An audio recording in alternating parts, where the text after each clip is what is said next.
Good day, guys. My name is Rivaldo Novella from Focus Academy. So today I'm going to be tutoring Learning Unit 2 or Chapter 2 ATE. Okay.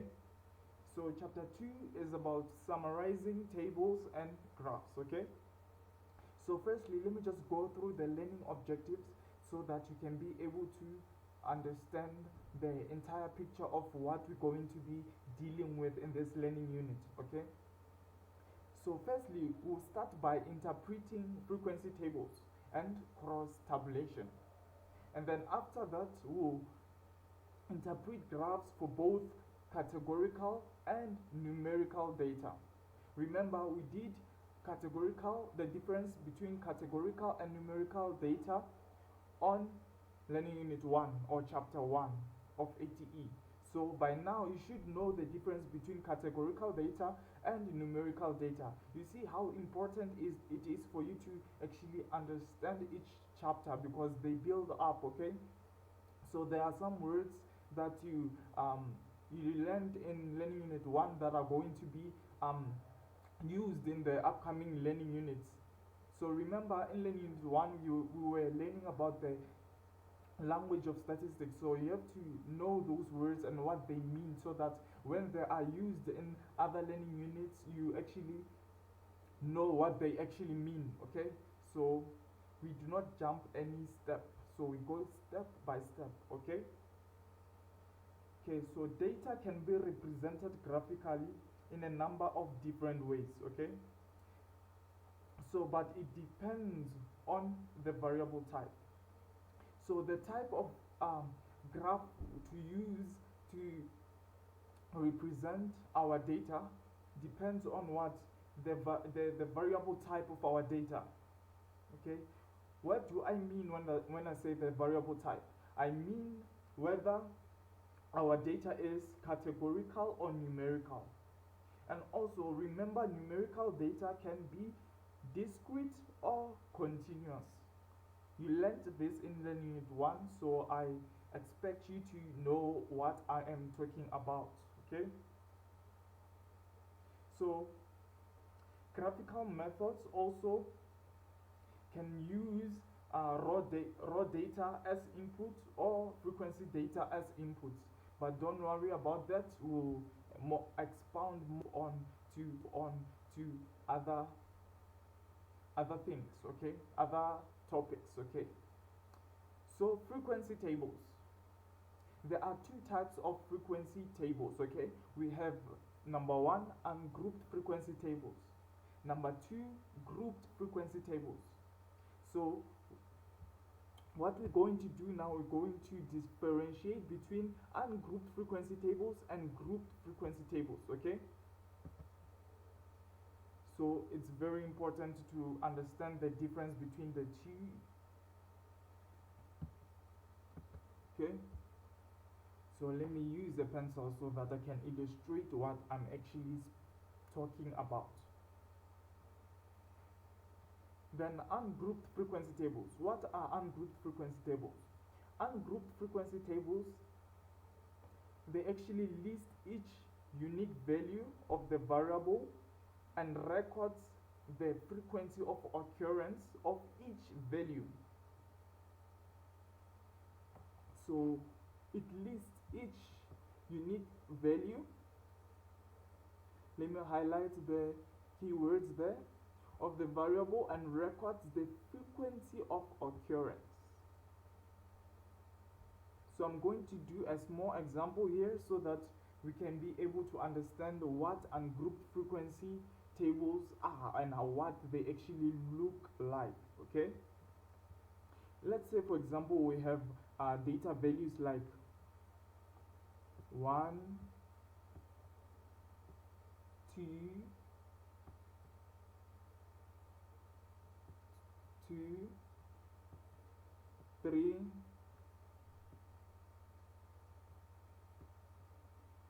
4, and maybe 8. Okay, so for example, let's say we have this data set. Okay, so I'm going to represent this data set in an ungrouped frequency table. Okay, So as we have read that ungrouped frequency tables list each unique value. Okay, these are values. Okay, these are individual values. Okay, some repeat themselves, some do not repeat themselves, but these are values. Okay, and remember, unique values. Okay, so firstly you draw a table,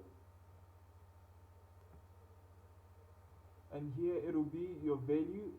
Maybe if we were measuring the height of students, here could be maybe our value could be the height and stuff, but you can customize it the way you want. And here we write F, representing what?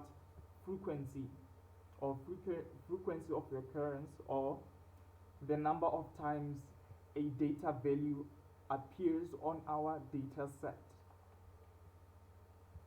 Okay, frequency tables list each unique value of the variable.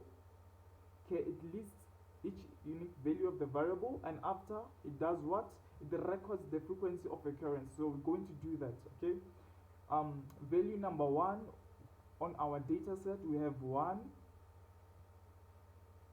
and then I list it here, and the frequency of occurrence 1 only appears only once in our data set, so I'm going to write number 1 on the frequency side of the table, or on the frequency column of the table.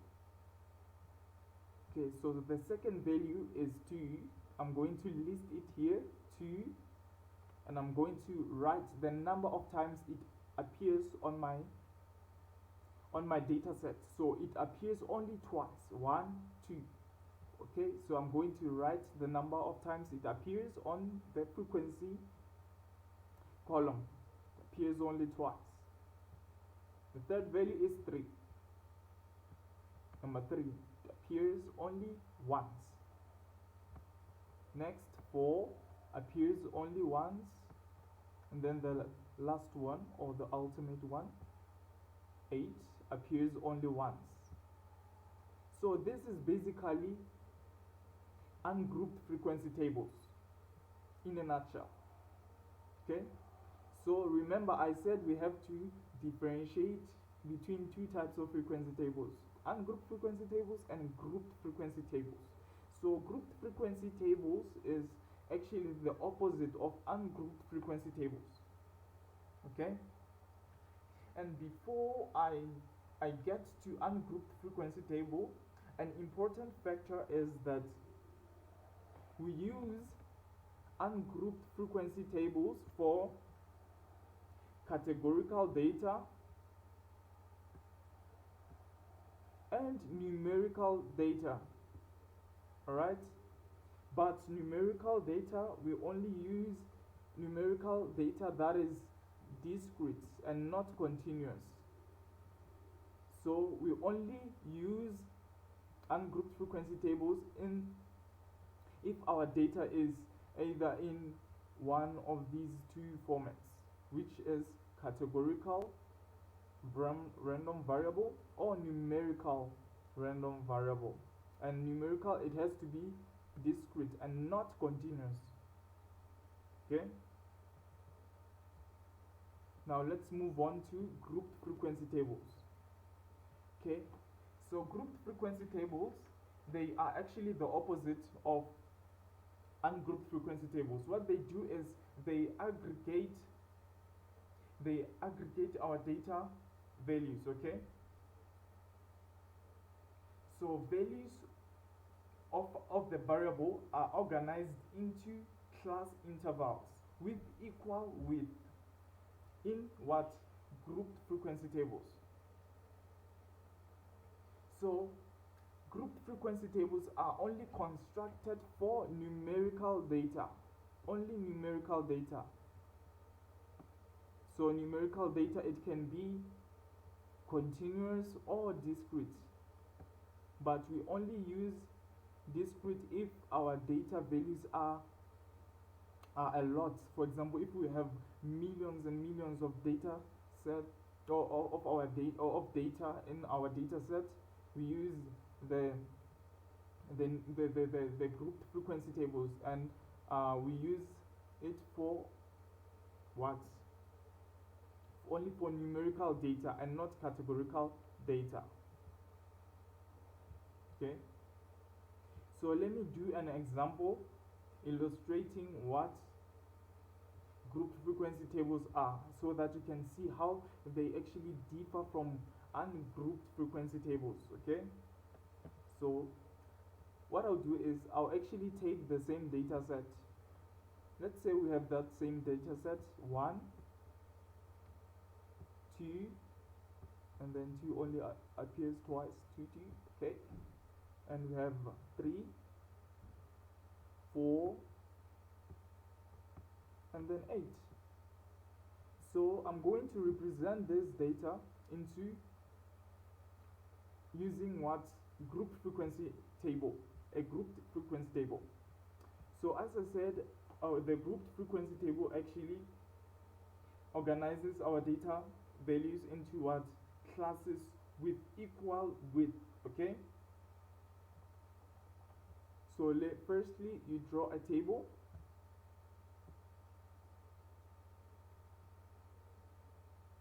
and here it will be, we record our class intervals,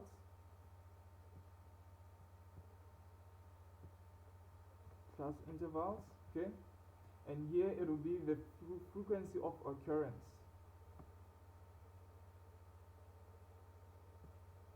So before I list before I list the class intervals, what I'll do is I need to show you a very important thing. So a very important thing when it comes to grouped frequency tables is that all class intervals must be non-overlapping. Okay, so how do we ensure this? So we ensure this by using the square bracket and the curved bracket. The square bracket means inclusive, and the curved bracket means exclusive.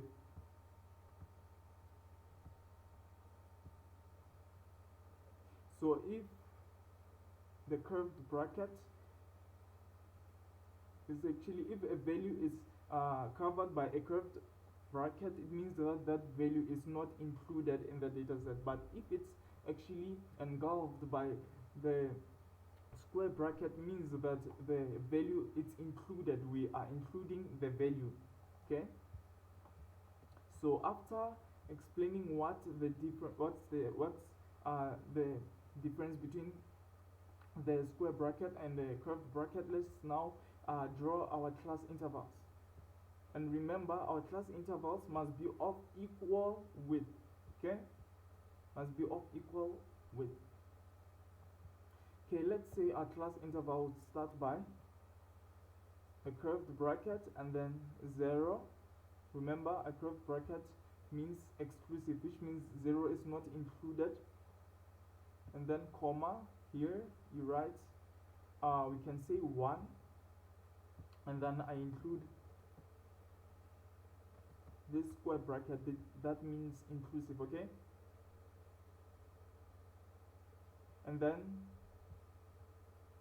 the class interval number 2 would be the curved bracket, 1, comma, and then 2, the square bracket, which means inclusive. And then the third class would be the curved bracket, 2,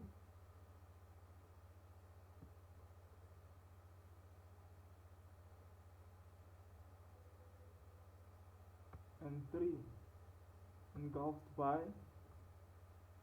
the square bracket.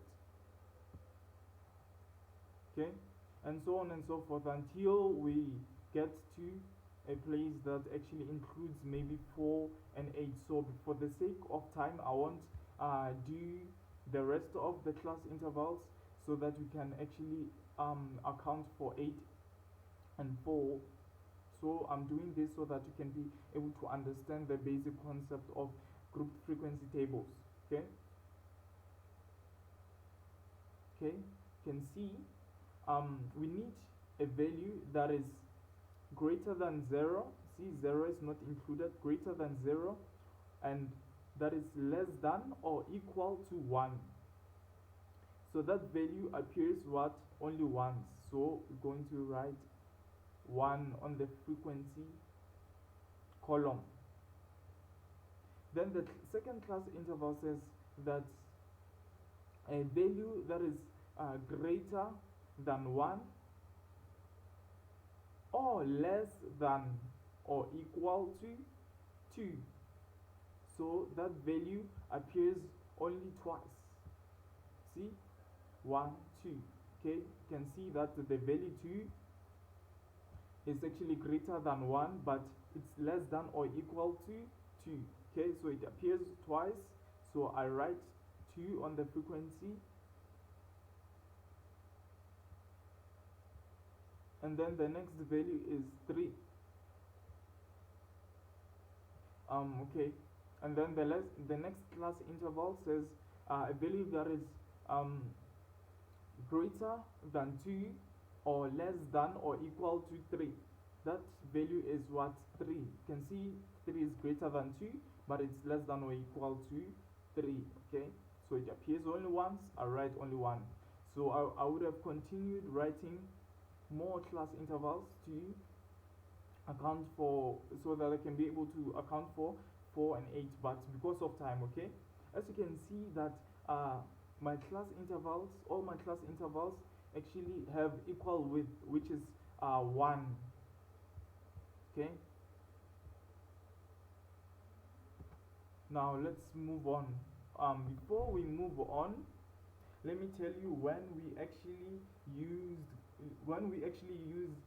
grouped frequency tables. Let me remind you, I know I've said this at the beginning of the analysis of grouped frequency tables, but let me just repeat it, because it's very important for you to know that we use grouped frequency tables in this type of data. Remember, I said what? We use it for only numerical data. Okay, we use it only for numerical data, and the numerical data can be discrete or continuous. Okay, remember, we do not use it for categorical data, only numerical data. Okay, now that has been dealt with and that has been said, let's just move on to the next topic. Okay, components of a frequency table.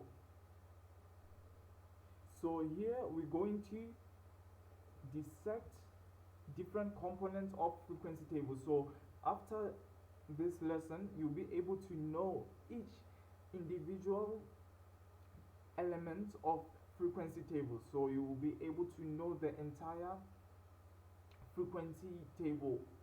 Okay, you'll be able to understand it comprehensively. Okay, so we're going to deal with components of frequency tables. Okay, the first component is values or class intervals. Okay, remember, we use values in what? In ungrouped frequency tables, and we use class intervals in grouped frequency tables. That's why they said values or class intervals, because what? Frequencies tables can be either ungrouped or grouped. Okay, so values or class intervals. What are values or class intervals? It's the list of all possible values of the variable, either categorical or discrete or class intervals, which can be maybe discrete or continuous. Okay, so what are data values? Let me just go back to those tables so that you can be able to know what are data values, so that you can be able to visually see them. So these are our data values, okay, in the frequency tables. See, 1, 2, 3, these are actually our values, okay, and our class intervals are maybe 0 to 1 and 1 to 2. So these are our class intervals, okay. Now after explaining what the value is and what a class interval is in a frequency table, then we move to frequency or count. Its frequency or count is the count of all possible outcomes, values or class intervals of the variable, okay. Frequency is denoted by f, okay. So frequencies on our frequency tables are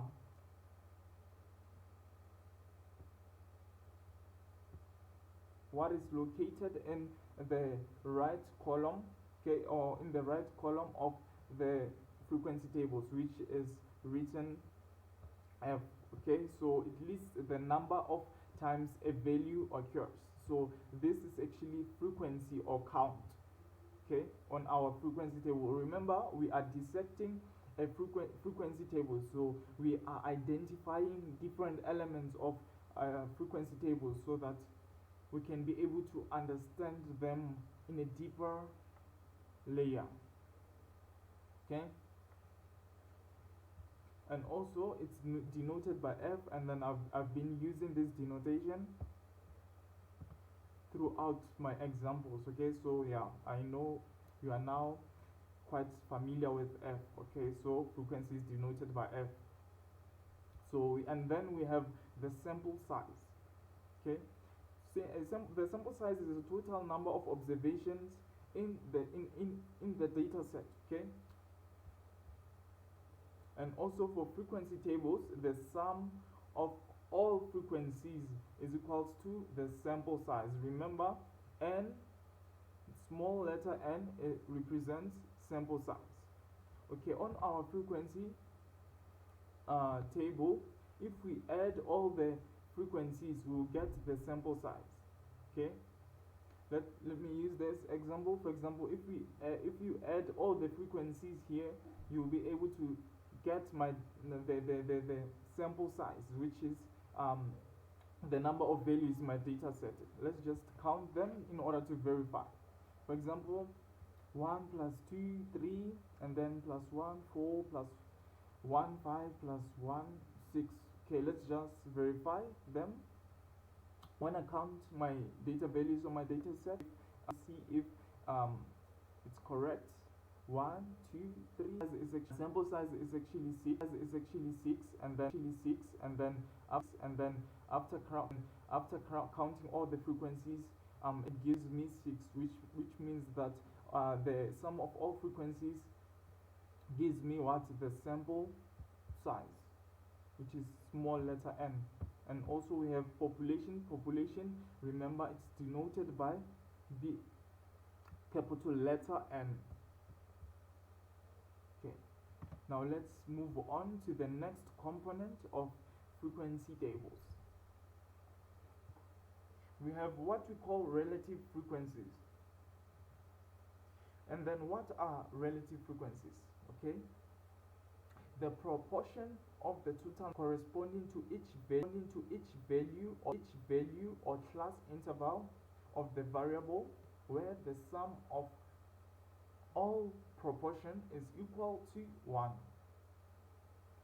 So in simple terms, relative frequency is when we divide the individual the frequency value with the sample size, n, small letter n. So if I get to the example and then illustrate what a relative frequency is when I divide, as we've said that our frequency, our sample size is equals to 6 here, right? We said it's equals to 6. So if I then take this frequency value 1, the first one is 1, so if I take it and then I divide it by 6, then this is my relative frequency. Then I get my relative frequency. So that's what relative frequency means in simple terms. Okay.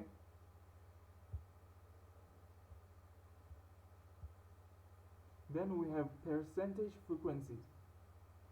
A percentage frequency is actually a relative frequency expressed as a percentage. So we divide the frequency value by the sample size. I'm sorry for this letter, this capital letter N, because it represents population and we are dealing with samples, so it's gonna be small letter N. Okay, apologies for that.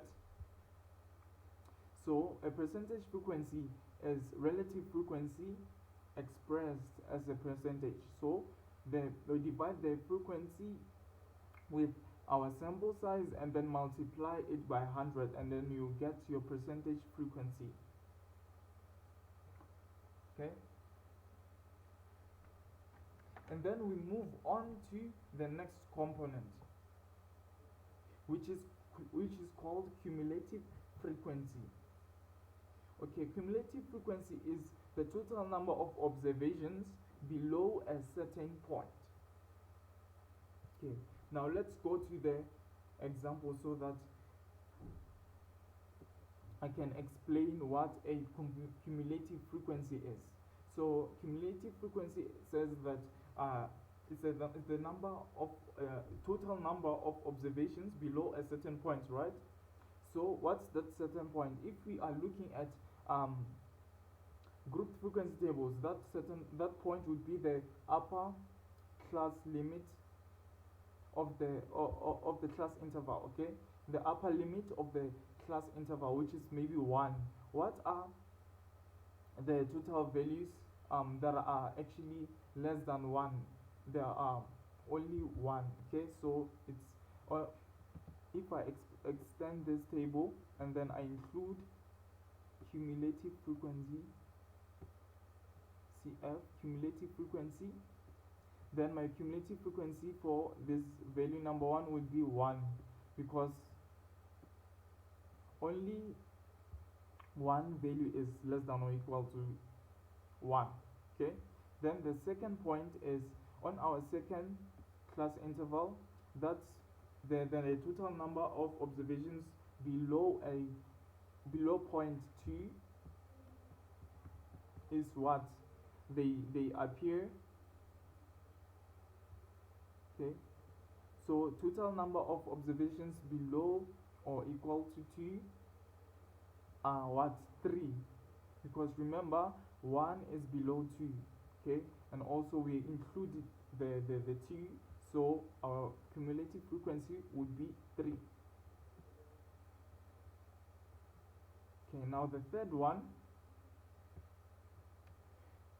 total number of observations below 3 or below or equal 3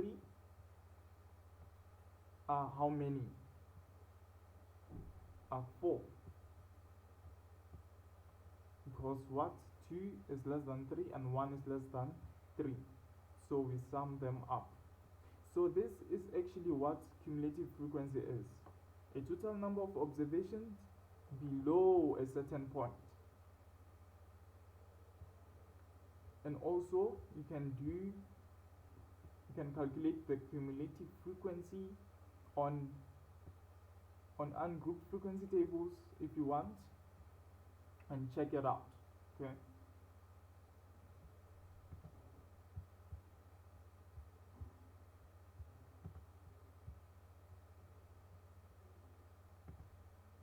and then now we move on to the next component. Okay, we have the cumulative relative frequency. Cumulative relative frequency is when we divide the cumulative frequency value by our sample size, CF divided by N. Cumulative frequency value divided by our sample size. So let me just go back to the example so that I can illustrate what's actually a cumulative relative frequency.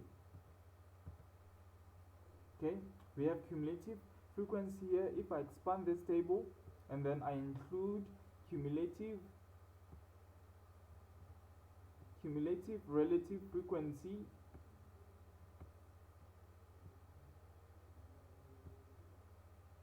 my answer for number 1 would be, as I said, that cumulative relative frequency is when we divide frequency by what? Our sample size. Okay, our sample size is equal to 1, 2, 3, 4, 5, 6, right? So we do what? For the first value, we will do, for us to get the cumulative relative frequency for our first value, we will divide number 1. As you can see, our cumulative frequency is 1. We divide 1 with what? Our sample size, which is 6. 1 divided by 6. So the answer to this will be recorded here. So that's cumulative relative frequency. So you will be doing that for each of the values. So for example, for number 2, the cumulative frequency is 3, so we're going to divide 3 by 6, and then the answer will be written here. Okay, and then for 4, for the third one, and so on and so forth until you finish. So that's cumulative relative frequency. Okay. Then the next component is cumulative percentage frequency. Cumulative percentage frequency is cumulative relative frequency expressed as a percentage. We just multiply our cumulative relative frequency by 100 and then we get cumulative percentage frequency. Okay?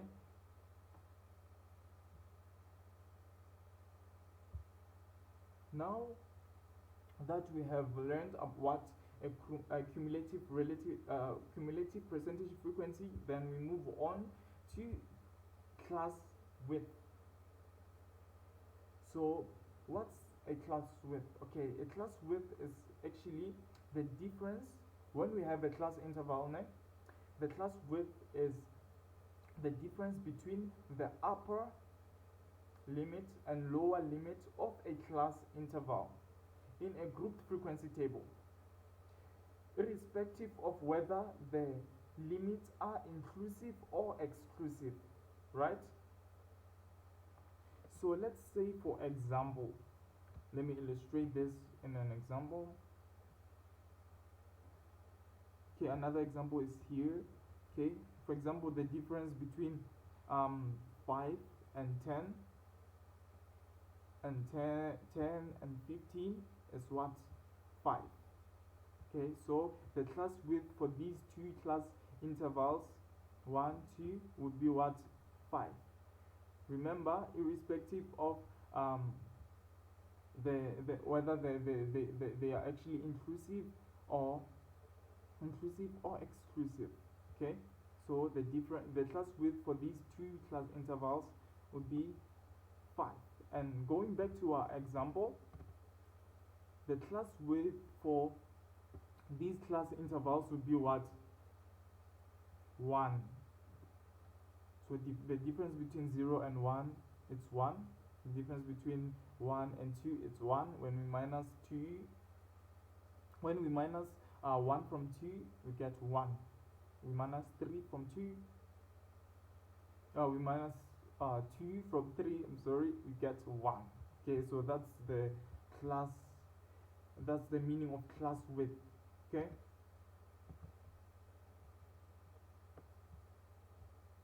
Then we get to the class midpoint.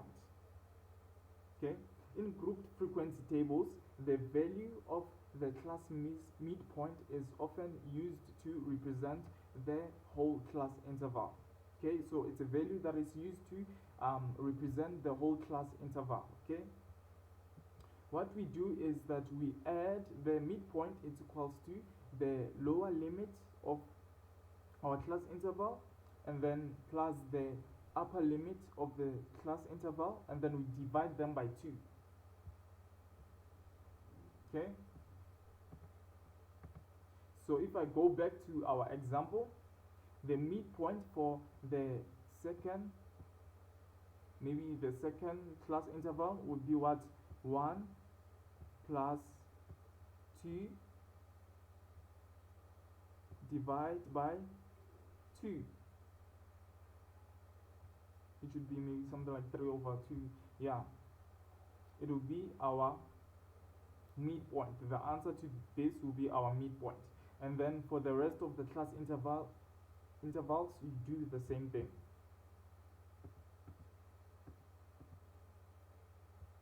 Okay. Now we are done learning about different components of frequency tables. So by now you should know each and every component of the frequency tables. Okay, so secondly, I'm going to show you how to enter data how to enter frequency data in your calculator. Okay, so these are the steps to enter frequency data in your calculator.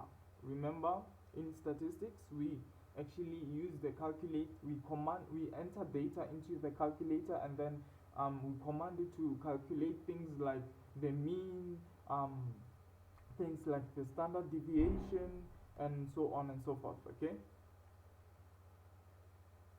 so now we're going to learn how to enter frequency data into our calculator.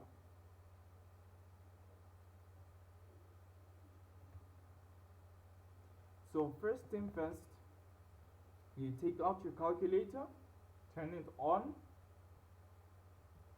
and identify whether you have the shift button on the top left side of your calculator, and then on the top right side of your calculator you will be having a button called the mode set, or the mode setup. Okay,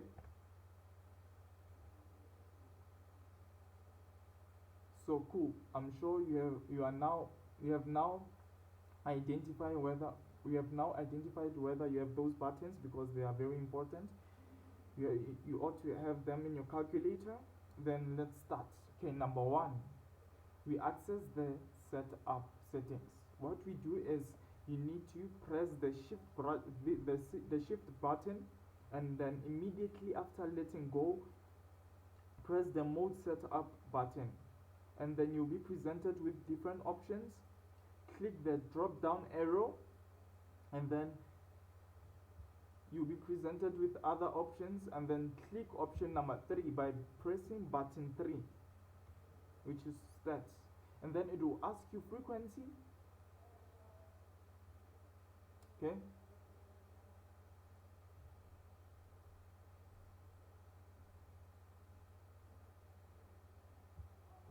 it will ask you frequency, and then you press what? Number 1, which is on. We are turning on the frequency, and then it will take you to the home the home page of the calculator. Okay, or the start page. So now your calculator is blank, right? We've just done what? We've just turned on the frequency. Okay, and then secondly, what we will do, we will access the mode settings. To access the mode settings, press the mode setup button, press it, and then you'll be presented with different options, and then press number 2,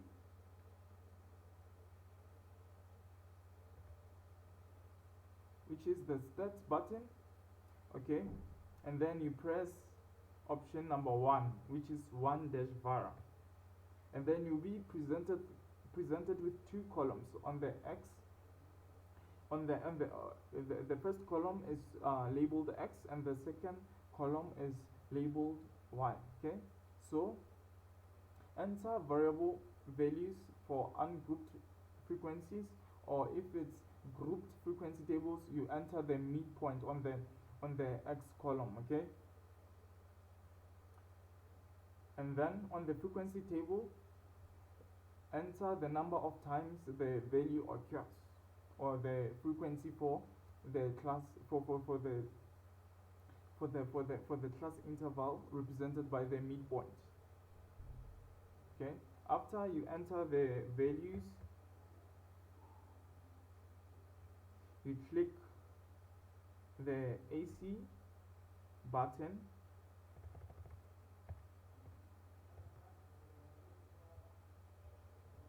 After recording all the values, you click the AC button, and then it will bring you to the home page of your calculator. Okay, and then from there you command your calculator to calculate various things, but don't worry about that. Today I was just showing you how to enter frequency tables, frequency data, okay, into your calculator.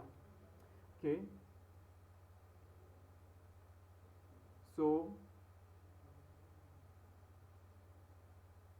okay, so to bring your calculator to back to normal, so that you can be able to operate normally, you press the shift button, and then immediately after releasing your finger from the shift button, you press the CLR button. On my calculator it's number 9, so you press it, and then it will ask you clear, and then you press option number 3, which is all, and then you press the equal sign, and then you press the AC, and then your calculator will be back to normal. Okay, and then next we have contingency tables. Contingency tables are tables that we use if we want to analyze two variables at the same time. For example, variable here this is an analysis of two variables at the same time. We have the variable gender, and then we have the variable eye color, and they are actually analyzed on the same table. Okay, so that's actually what contingency tables are. They are actually used to analyze two variables. Okay,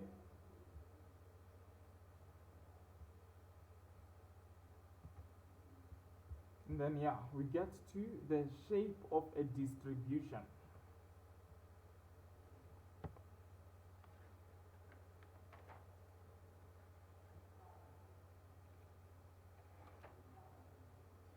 Okay, so we have the shape of a distribution. Frequency distributions and graphs summarize data so that important features in the data and the distribution of the variable across the scale are represented in an effective way. Okay, so we're going to assess the shape of our distribution, and then after we actually have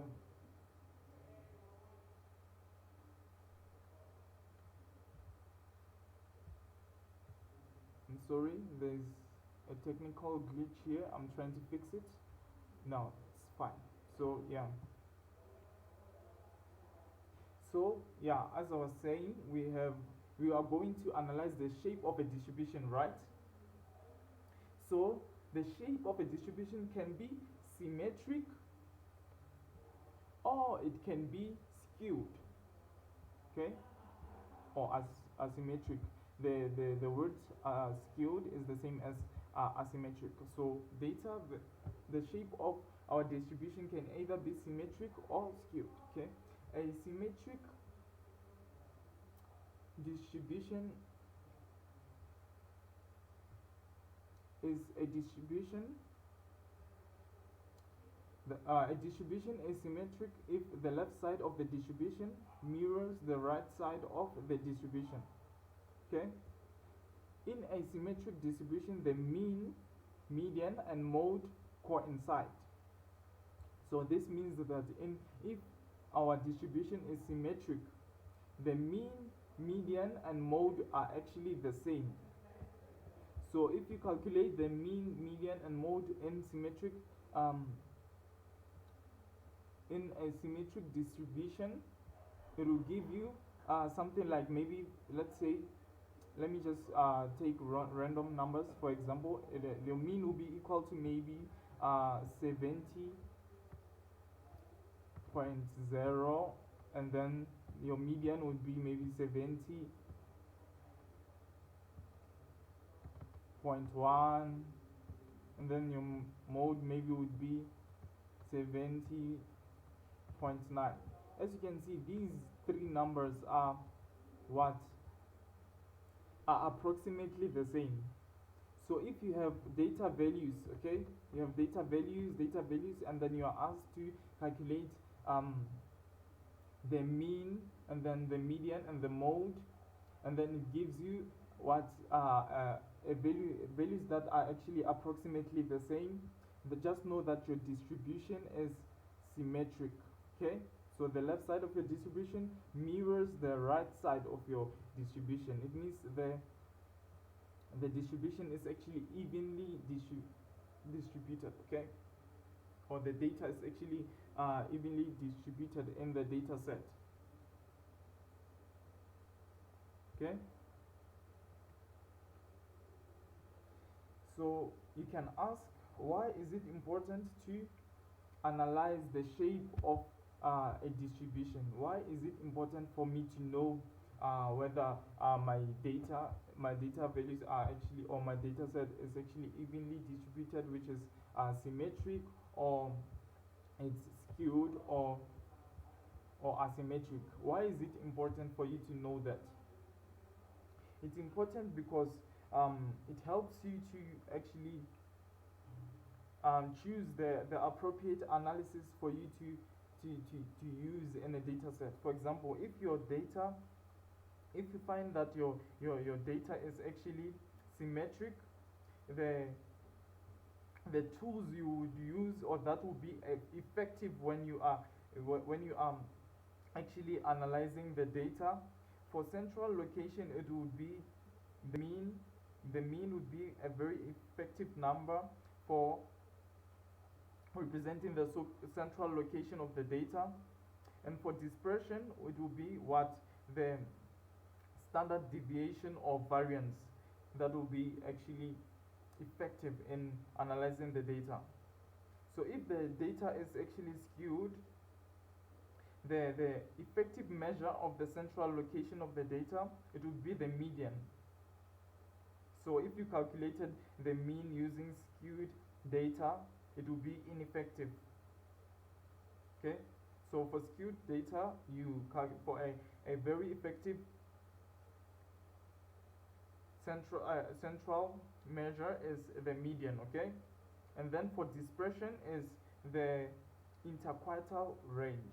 So we will learn about these things in the next learning unit. So now that you know what actually is a distribution that is actually symmetric, then we move on to a skewed distribution. So a skewed distribution, it can be positively skewed or negatively skewed. Okay, so you can ask a question, how do we identify if a data our data is actually positively skewed or it's negatively skewed?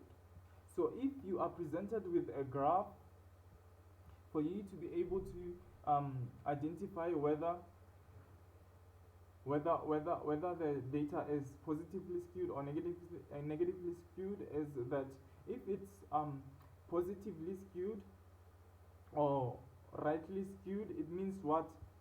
It means that it has a longer tail to the right side of the distribution. As you can see here, on positively skewed, it has a longer tail on the right side of the distribution.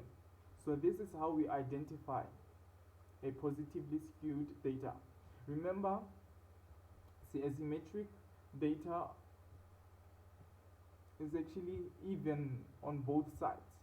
So if it's not symmetric, it's and it's positively skewed, it has a longer tail to the right of the distribution, which is this one. Okay, which is represented by this illustration right here. Okay, if it's negatively skewed, then our data would have a longer tail to the left of, or on the left of the distribution. So it has, as you can see, it has a longer tail on the left of the distribution, on the left side of the distribution. Okay, so this is to identify whether the data is positively or negatively skewed when you are presented with an illustration.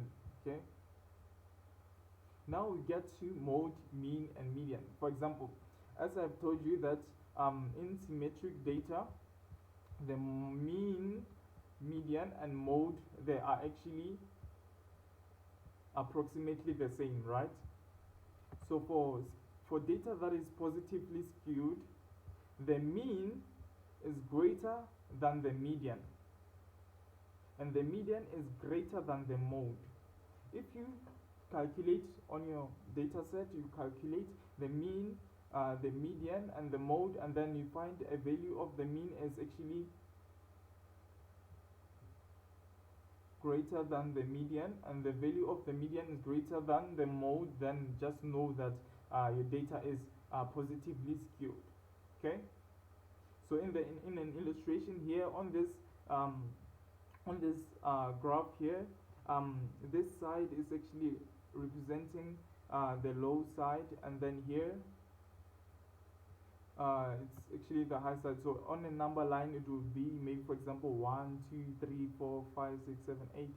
So the higher numbers will be located on the right side of this.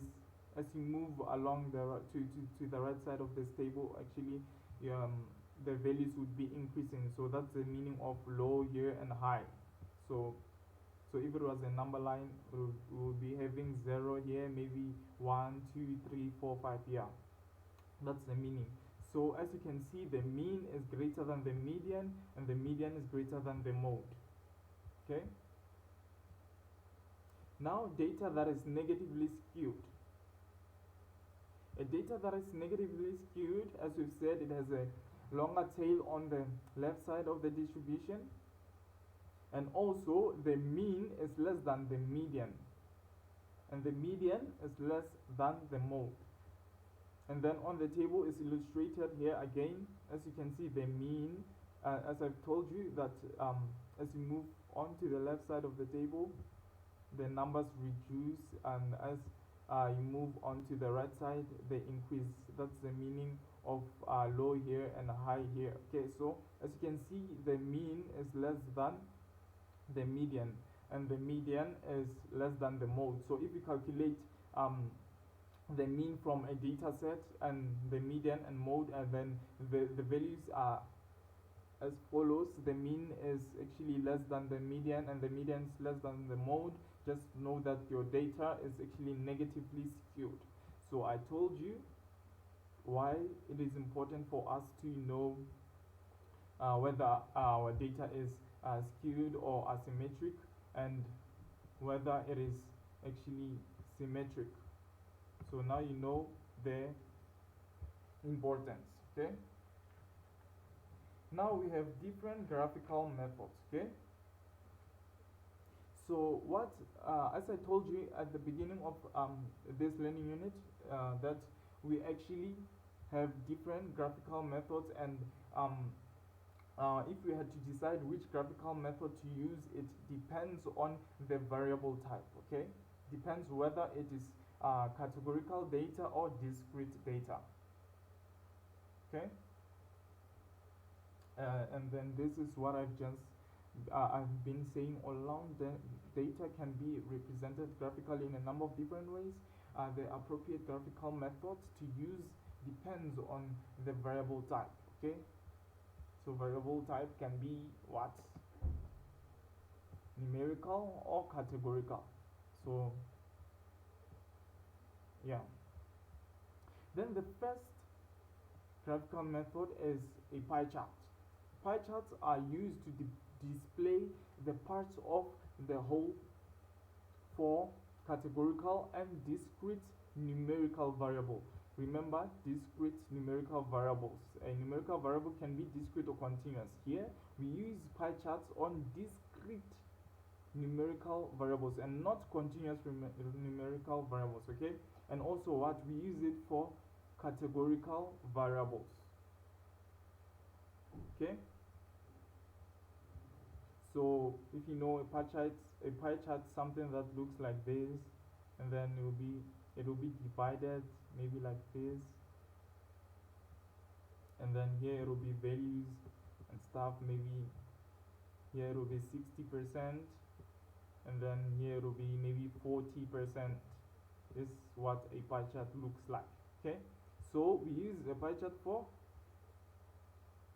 categorical data and discrete numerical data. And also we have a bar graph, okay? A bar graph, I'm sure you guys are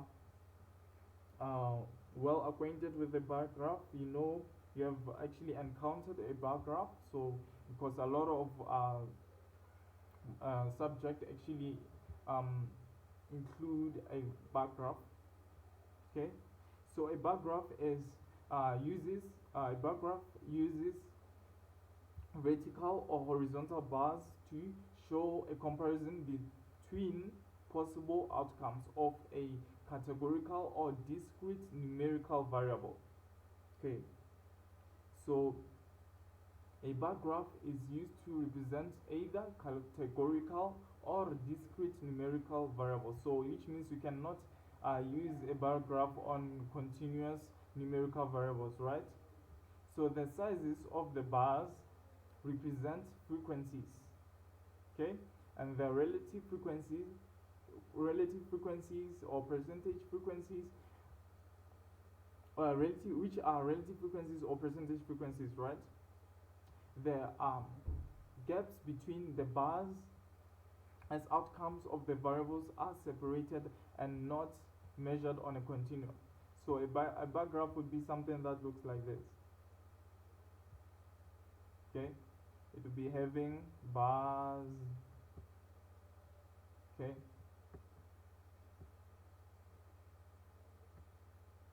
Something like this. So this is what a vertical bar graph, okay? It's called a vertical bar graph. If it's horizontal, it will be looking like this, okay? And then we'll be having horizontal bars.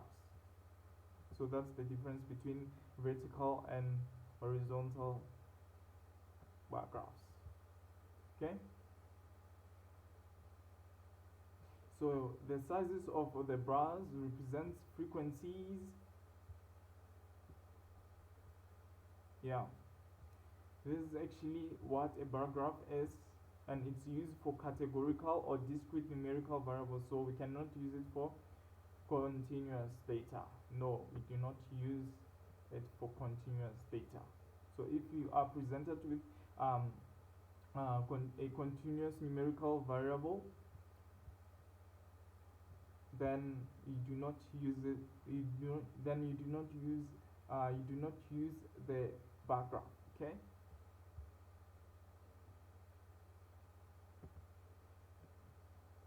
Then we have the histogram. Okay, so the histogram is used to graph a grouped frequency distribution, okay?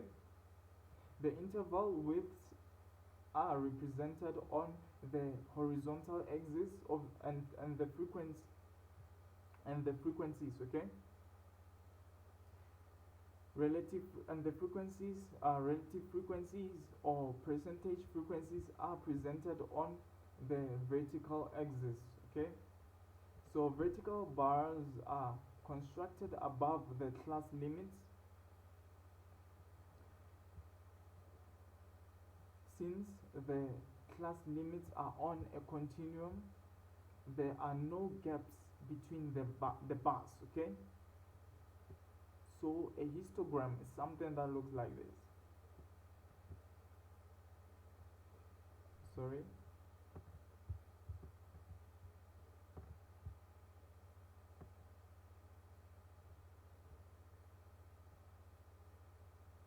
Okay. And we'll be having bars So we said bars are on a continuum, so there are no gaps between the bars. Okay, something like this.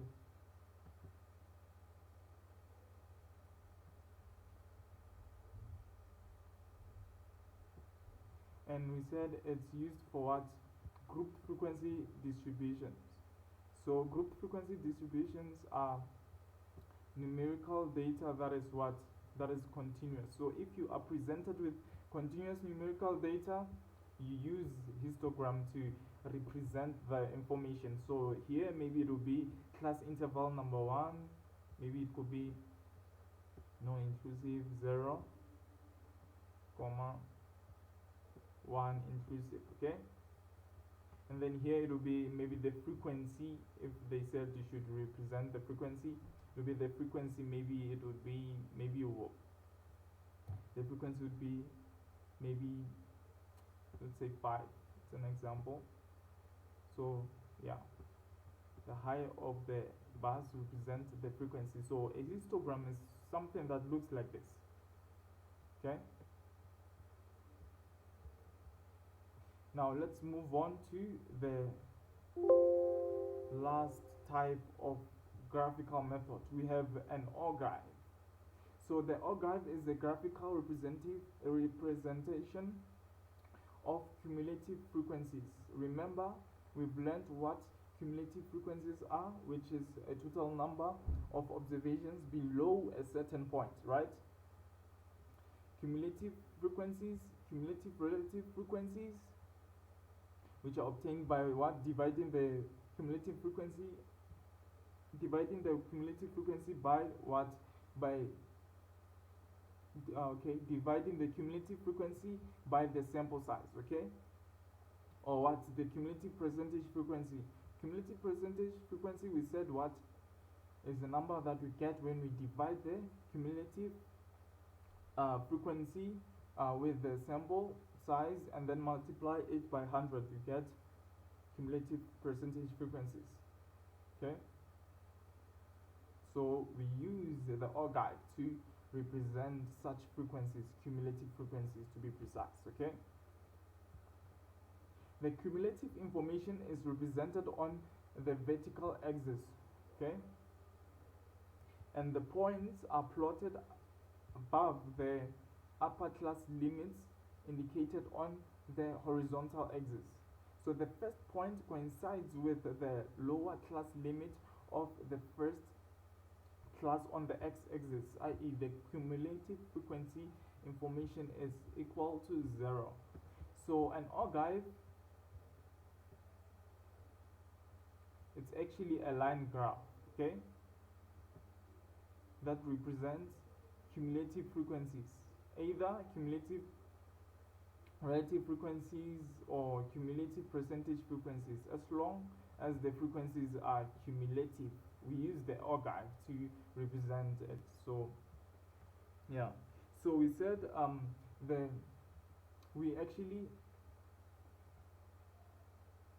they are actually plotted, the archive is actually plotted above the upper class limits indicated on the horizontal axis. Okay, so let's go back to that example so that you can be able to understand how we actually draw the archive.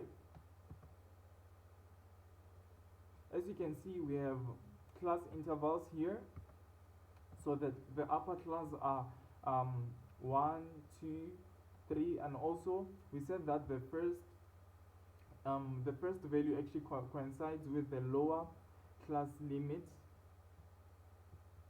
Okay, coincides with the lower class limit, so it's 0. So on our horizontal line, we're going to start with 0, and then the second value would be 1, and then third, 2, 3, and so forth, and so on and so forth. Okay, yeah,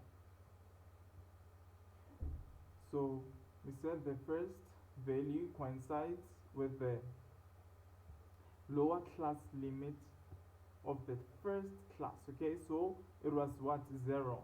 So here we will be having 0. So in our grouped frequency data, 0, we have no value below 0. Okay, so maybe we will be plotting it here. Okay, and here we'll be having a cumulative frequency. Okay,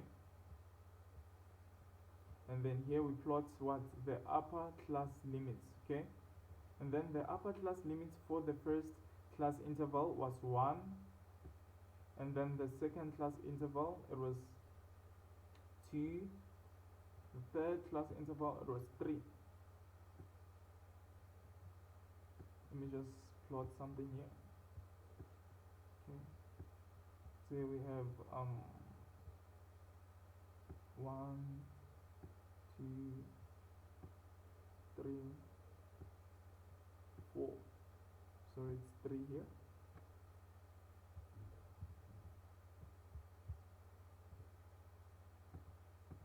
And then we plot our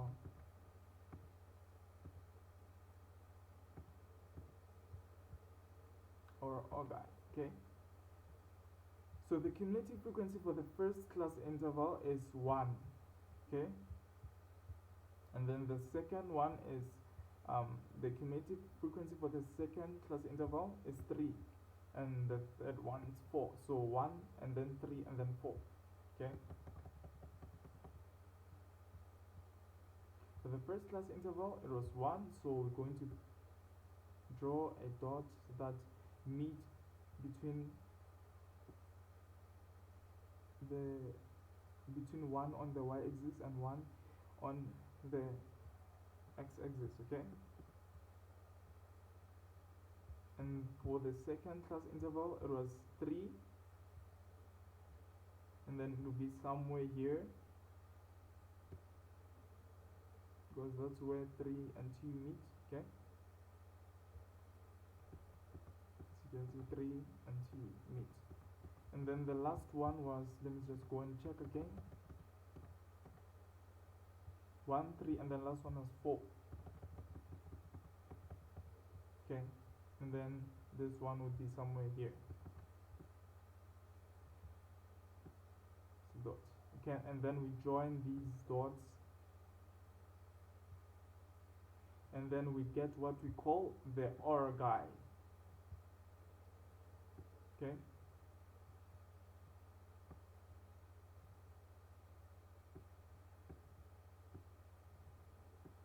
so that's how we actually plot the OR guy. Okay, so here it can be cumulative frequency, it can be cumulative percentage frequency, or cumulative relative frequency, depending on the question, on what the question wants. Okay, so this is the end of our session. Thank you for listening, and